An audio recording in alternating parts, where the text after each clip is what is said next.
If you've been cruising for 10 or 20 years, you probably have a set routine. You book the same way, you pack the same way, you buy the same packages every single time. But in 2026, those veteran habits aren't saving you money anymore. They're actually draining your retirement fund. Cruise lines have changed their algorithms, their pricing models, and their onboard economics. And if you haven't updated your strategy, you are overpaying by thousands. Here are 12 pro habits you need to break right now. And number 4 is the one that's costing experienced cruisers the most money without them even realizing it. For years, the veteran move was to wait 60 to 90 days before sailing. Watch for the fire sale, grab a cabin at half price when the cruise line panics. That worked in 2019. In 2026, ships are sailing at over 100% capacity. The algorithm doesn't panic anymore. It raises prices as the ship fills up. Waiting now means paying $500 more for a worse cabin in a worse location. The fix is simple. Book 12 months out with a refundable deposit. Then track the fare. If it drops, call and reprice. If it doesn't, you already locked in the best rate. The early bird doesn't just get the worm in 2026. The early bird gets the balcony. You dock in Nassau, you turn off airplane mode. You think you're connecting to a local carrier. Your AT&T day pass kicks in. Everything's fine, except it's not fine, because your phone is still connected to the ship's cellular at sea satellite signal, even when you're standing on the pier. Even when you can see the port gates. That satellite connection charges $6 per minute, and your phone won't tell you it's happening. One passenger reported a $1,300 phone bill from a single port day in Cozumel. They thought they were on Telcel the whole time. They weren't. The fix is dead simple. Do not turn off airplane mode until you are physically past the port gates and you can see the local carrier name on your screen. Not the ship's name. The local name. BTC in the Bahamas, Telcel in Mexico. Until you see those letters, your phone is still bleeding money through the ship's satellite. You get a stomach ache at midnight. You go to the medical center. You expect something like an urgent care visit back home, maybe $100. In 2026, a simple after-hours visit on a cruise ship costs $600 just to be seen. If they put you on an IV, that's $3,000 per day, and they charge it to your CPAS account immediately, right to the credit card on file. If your card has a $5,000 limit, one medical visit can max it out. Now you have zero available credit for the rest of the trip. No drinks, no excursions, no specialty dining, nothing. The fix? Bring basic medications with you, stomach remedies, pain relief, anti-nausea tablets, and if it's not a genuine emergency, wait until the next port and find a walk-in clinic on land. It'll cost you a fraction of the ship price. You walk into an elevator on Icon of the Seas or Carnival Jubilee. You look for the buttons inside. There are no buttons inside. These new ships use destination dispatch. You select your floor on a screen outside the elevator in the lobby. The system assigns you a specific elevator. You get in, and it takes you there. No buttons needed. But if you don't know this, you step inside, panic, and ride up and down for 20 minutes while other passengers stare at you. I've watched it happen 3 times on a single sailing. It screams newbie louder than a matching cruise t-shirt. Check your ship before you board. If it's a newer vessel, look up whether it has destination elevators. 2 minutes of research saves you from becoming the elevator entertainment for Deck 7. You packed in a hurry. At the bottom of your purse, there's a stray CBD gummy from 6 months ago, or a single bullet casing you picked up as a souvenir at a shooting range. In 2019, security would confiscate it and move on. In 2026, cruise lines are handing passengers directly to local police. We're seeing arrests, lifetime bans, real consequences for items people genuinely forgot were in their bag. Before you pack, empty every pocket of every bag you're bringing. Turn them inside out. Check the linings. Check the zippers. Because that scanner doesn't care about your intentions. It only cares about what it finds. You wake up early. You put your towel on a pool chair at 8 a.m. You go to breakfast. You come back 90 minutes later and your stuff is gone. In 2026, Carnival and Royal Caribbean are testing time tagging. A crew member places a sticker on your empty chair with a time. If you're not back in 30 minutes, they remove your belongings and leave a note. Don't be the person arguing with the pool attendant about a towel.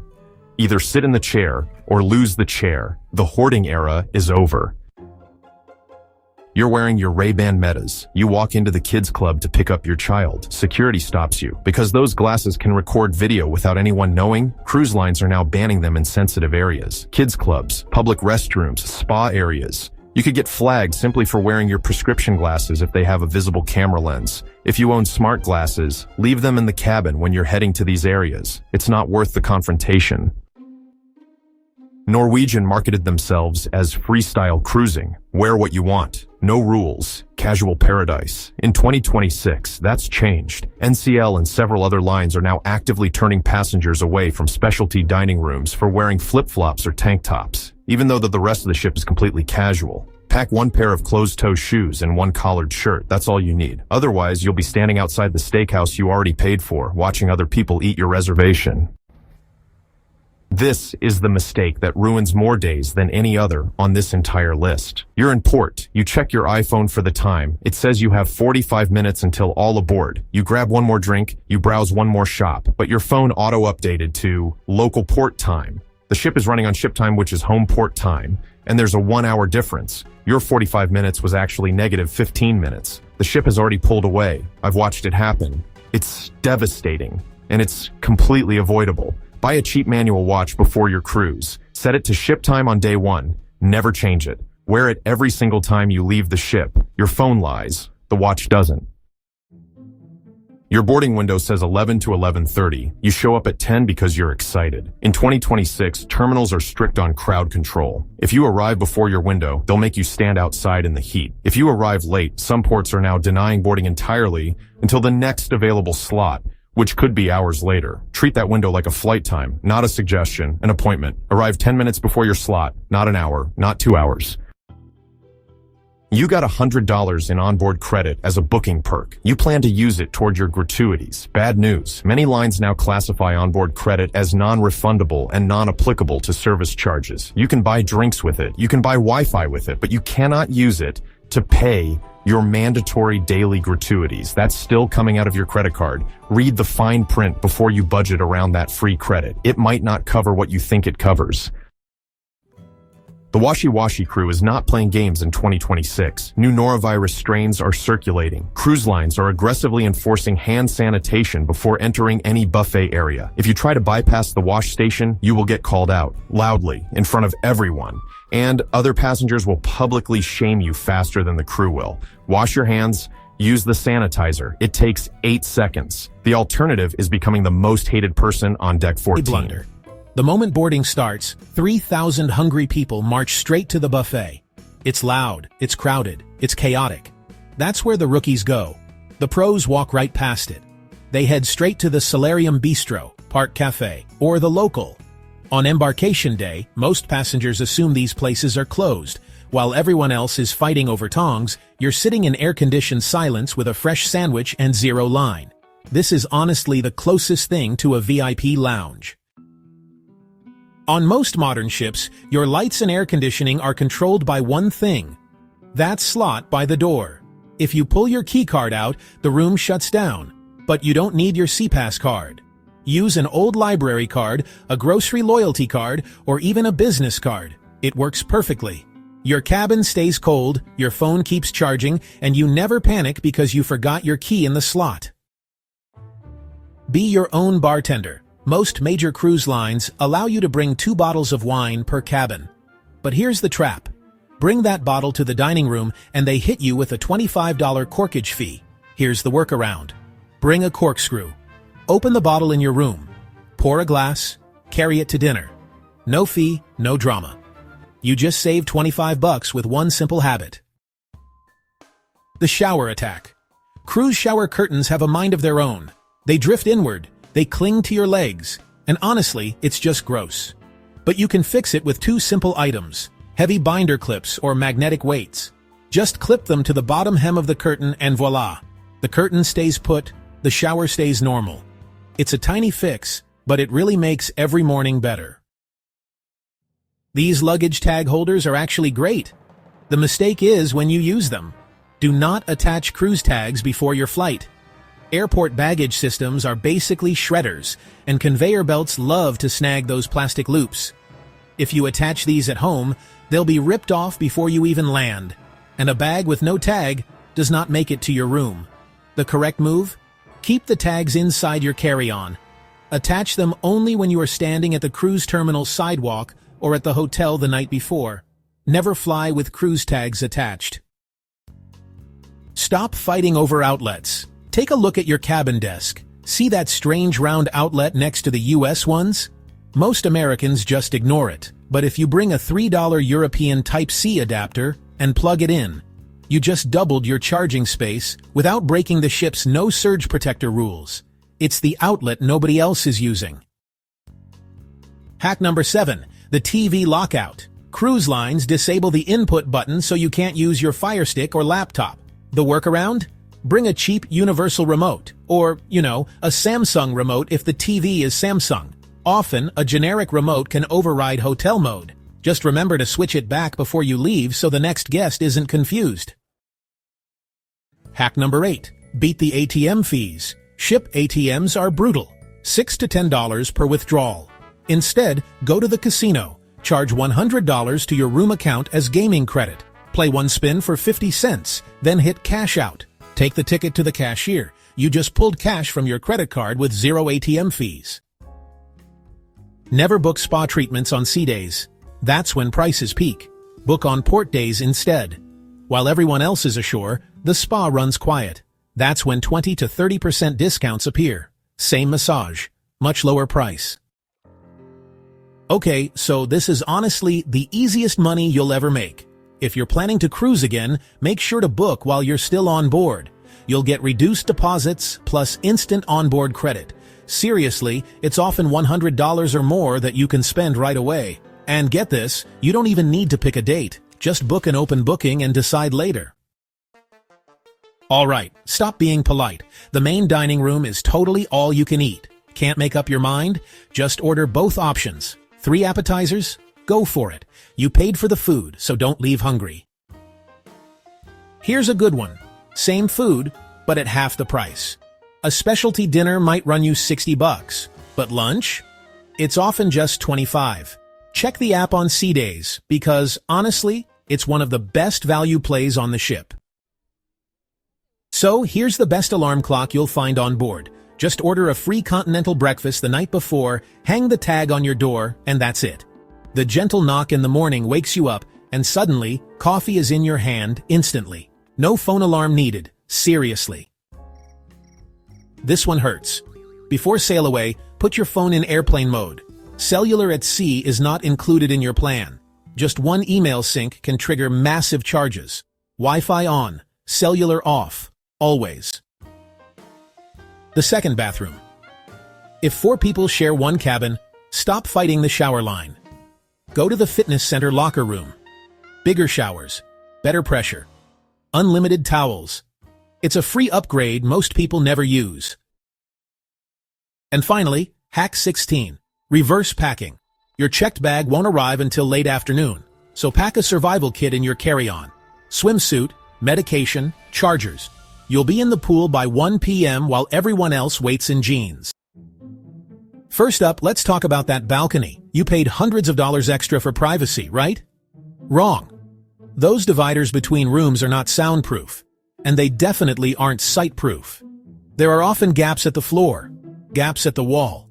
Plus, at night, the glass reflections act like mirrors. So before you decide to get romantic or step out there without clothes on, remember this. If you can hear your neighbor opening a soda can, they can hear everything you are doing. Don't become the talk of the corridor. Speaking of privacy, remember this. Your cabin steward comes in at least once a day, usually twice. They are professionals, and they have seen it all. But let's not make it awkward. If you brought specific outfits for the evening, or if you have prohibited items sitting out on the counter, put them in a drawer before you leave for breakfast. It's about mutual respect. You don't want to come back and find your personal items neatly arranged on a towel animal. Trust me. Now, about those prohibited items. Let's be real. Statistics show about 13% of cruisers try to sneak alcohol on board to save money. Is it allowed? No. Can you get kicked off? Technically, yes. But usually, if they catch you, you get sent to the naughty room. This isn't a jail. It's a room where they open your bag, confiscate the bottle, and give it back at the end of the trip. People swear by rum runner pouches, but you have to decide if saving $50 is worth the embarrassment of being called down to security. If you are looking for your crowd on board, you need to know the codes in the daily planner. The cruise lines use discretion here. If you see a meeting for Friends of Bill W., that is not a guy named Bill hosting a party. That is the international code for Alcoholics Anonymous meetings. And if you see Friends of Dorothy, that is the meetup for LGBTQ+ travelers. Knowing the codes helps you find your community without awkward questions. This one sounds crazy for a tropical cruise, but pack a hoodie or a wrap. Seriously. The air conditioning inside the ship, especially in the theater and the main dining room, is set to Arctic. Plus, the wind on the top deck at night while the ship is moving at 20 knots, it is freezing. Do not be the person shivering in a tank top during the comedy show, or you will end up buying an overpriced sweatshirt in the gift shop. This is my favorite pro tip. In the main dining room, the menu is just a suggestion. You are not limited to one appetizer and one entree. Want 2 lobster tails? Order them. Want to make your own surf and turf? Order the steak and the shrimp. Want to skip the salad and order 3 appetizers instead? Do it. As long as they have the ingredients, the waiters usually love to make it happen. You already paid for the food. Don't be shy. Here is a packing tip that saves your sanity. Cruise cabin bathrooms are tiny and have 0 counter space. If you leave your stuff out, it will slide onto the floor. Bring a cheap over-the-door shoe organizer. Hang it on the bathroom door. Put your sunscreen, hair clips, meds, and deodorant in the pockets. It acts like a vertical drawer and keeps the cabin clutter-free. Throw a few magnetic hooks in your bag too. The walls are metal, and you'll need them for hats and lanyards. If you head to the casino, stay away from the Keymaster or Skill Crane games. You know the ones. Stacks of cash. iPads. They look like games of skill, but they aren't. They are programmed just like slot machines to only pay out after a certain amount of money has been fed into them. You aren't winning that iPad because you have good aim. You win only if the computer decides it's time to pay out. Did you know you can check exactly how clean your ship is before you book? It's public record. The CDC publishes sanitation scores and reports on norovirus outbreaks for every ship. And if you're worried about safety, the Department of Transportation publishes crime stats, suspicious deaths, assaults, everything. Most people book blindly. A pro checks the safety record first. It takes 5 minutes on Google. So, on the last morning, the ship just turns into chaos, right? They'll give you a number or a zone tag to get off the ship. But here's the secret, you can usually ignore it.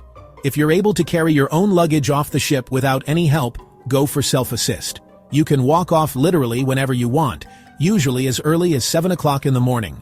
Don't just sit in a lounge for 2 hours waiting for them to call number 4 if you've got your bags in hand. This is a serious one, and honestly, people get it wrong all the time. Do not try to hook up with the crew. It's strictly against maritime employment laws. Officers are one thing, but if you invite a bartender or cabin steward back to your room, you're not being fun, you're actually getting them fired. They have 0 tolerance for this. The ship has cameras everywhere. If a crew member enters a passenger cabin unnecessarily, they'll lose their job and be put off at the next port. And on that note, just assume you are always being watched. There is, effectively, 0 privacy in public areas. Hallways, elevators, decks, stairwells. Cameras cover nearly every inch of the ship for safety and liability. The bridge is monitoring constantly. Also, be aware that cameras on the bridge wings often look down the side of the ship, so your balcony might not be as hidden as you think. Behave yourself. I get this question constantly. Can I bring my gummies if I have a prescription? Or, it's legal in California. Can I bring it? The answer is no. Cruise ships follow federal and international maritime law. It does not matter if it's legal in the state you leave from. Drug dogs are often at the port terminal. If you get caught, you are staying on the dock and losing your vacation money. Leave it at home. Finally, check your spending account every single night on the cruise app. Do not wait until the last day. The cruise lines make mistakes constantly. You might get charged for a drink you didn't order. or a spa treatment you canceled. It is much easier to fix a $15 mistake on a Tuesday night than it is to stand in a massive line at guest services on the last morning when you're trying to catch a flight. That line is always a nightmare. Avoid it. Number 2. Thinking of a quick puff on your balcony? That's an instant $1,000 fine on lines like Norwegian and Celebrity. The smell travels directly into your neighbor's cabin through the vents, and all they need is one photo for proof. This includes vapes. It's not just for comfort, it's a serious fire safety issue. Use the designated smoking areas or prepare to pay a massive fine that could ruin your trip. Number 3. Don't throw anything overboard. Not a flower, not confetti, nothing. It violates the International Marpol Treaty against marine pollution, and Carnival's fine starts at $500. It's not just littering, it harms marine life. Plus, ships log the GPS coordinates of every discharge. If port authorities trace waste back to you, you could face huge personal fines. Keep everything that belongs on the ship, on the ship. Number 4. Your personal Bluetooth speaker. Yes, you can bring it, but if it's audible beyond 6 feet, a rule Princess Cruises uses, security will confiscate it. A cruise is a shared space, so, don't be that guy at the pool. Instead of sparking a war with your neighbors, just bring a cheap headphone splitter. You can share your music without annoying everyone else and get to keep your speaker. Number 5. And it's deadly serious. Climbing or sitting on balcony railings means automatic removal from the ship. No questions, no refund. A woman on Symphony of the Seas did a handstand for Instagram and was immediately kicked off with a lifetime ban from Royal Caribbean. Railings are 42 inches high for safety, not for your photo op. A fall is almost always fatal. It is never worth the risk. Number 6. Feeding the seagulls or fish may seem charming, but it's a big no. On Holland America, it's an instant $300 fine. It makes birds aggressive and dependent on humans for food. Plus, bird poop is highly corrosive, damages the ship, and creates dangerously slippery decks. If you want a wildlife encounter, book a snorkel excursion where fish are fed safely and ethically by the crew.